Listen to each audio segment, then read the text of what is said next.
কাজা রোজার সাথে কাজা তারাবি আদায় করতে হবে কিনা।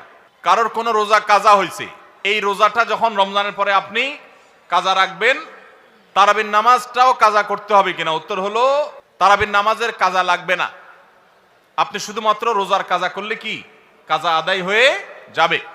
আপনার 5টা রোজা ভাঙতি পড়েছে, অনেক মা বোনরা মাসিকের কারণে রোজা ভাঙতি পড়ে, তাহলে যে কটা ভাঙতি পড়ছে সেগুলো আপনি রেখে দিবেন রমজানের পরে। অসুস্থ হওয়ার কারণে আপনি পুরুষ মানুষ রোজা রাখতে পারেন না, রমজানের পরে সেই কটা রেখে দিবেন। সফরে ছিলেন, রোজা রাখতে পারেন না, সেগুলো রেখে দিবেন। ওর সাথে তার তারাবি আদায় করতে হবে না। তারাবির সাথে রোজার সম্পর্ক নাই, তারাবি স্বতন্ত্র আমল। আমরা অনেকে ভুল জানি, মনে করি যে যদি কোনোদিন তারাবি পড়তে না পারি তাহলে বোধহয় রোজা রাখা যাবে না, এরকম ভুল ধারণা অনেকের আছে।